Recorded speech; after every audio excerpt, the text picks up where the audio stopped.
Hello, everyone. Thank you for joining me.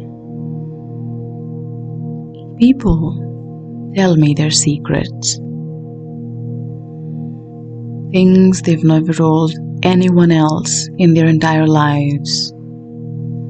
Now, of course, this happens a lot in the therapy setting, but I've come to realize that it also happens in regular life.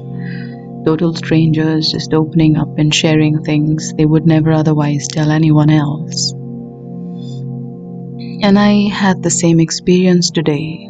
I'd gone for a foot massage and we were just getting friendly. It was very loving, warm conversation. We were discussing. And out of the blue, of course, it was in the context of the chat, but suddenly this woman told me that her husband died during COVID and she has a 5-year-old child. Now, I didn't know how to react at all. I mean, it's very different when someone shares it in the therapy context, but you've gone for a massage, you're having a nice, friendly, loving, frothy conversation. And suddenly this bombshell is dropped upon you. My husband died last year. And I just, all I could manage was that's it. I just sat there staring at her thinking, what am I supposed to say now? And she wasn't waiting for me to say anything. She just straight away proceeded to say that it was, of course, difficult. She said it is difficult living as a single woman and a widow in India for sure. But she said, that's it. Every other way my life is better. Now that was not something I was expecting to hear. I mean, in the therapy setting, typically when people come, they're carrying so much guilt and so much pain and everything. And I mean, to be honest, this is a first. Somebody expressing so openly that she was just relieved that her husband was dead. She said there were so many things she had to suppress and her life was so difficult when she was married. Her wishes were never granted. It was all about the husband. And she says, I don't want any more men in my life. I don't want any boyfriends. I don't want to get married again. It is such a relief. It's difficult, yes, being single. But I don't want a man in my life anymore.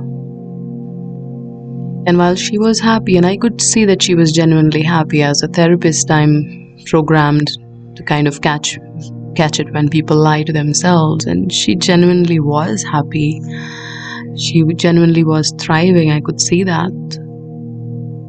But I mean, I was happy for her on the one hand. But on the other, it was extremely disturbing. I'm still kind of lost, thinking, lost in thought. What does this mean? I used to wonder, I do wonder a lot. There's this question I like because it rhymes a lot. Who will cry when I die? What is the legacy you leave behind? Now, this is something I didn't actually take into consideration. Who will laugh when I die? Who will be relieved and glad when I die? Not because they hate me. I mean, there's always someone who dislikes you. But will there be someone, if you died today, will there be someone who breathes a deep sigh of relief and says, thank God, now I can start to live? Because that thought is extremely scary. So I have a question for you today. How much value are you adding to people's lives? If you were to die right now, this instant, would there be anyone who's relieved that you're not trespassing their boundaries anymore? Are you taking care to respect people's needs and desires and boundaries? Is there anyone in your life who will thrive if you went missing from their lives. And there's nothing shameful in acknowledging that the answer could be yes to one of these. It is nothing but an act of sheer courage, in fact. Courage and wisdom, because then you can start working to change it. And of course, reach out to me if you need help as well. I'm here. But really take this deep inside and let it simmer in your soul. Who will cry when you die? And who will end up just smiling for a while? That's the thought for today. Thank you so much for joining me. Have a beautiful one. I'll see you soon. Bye-bye.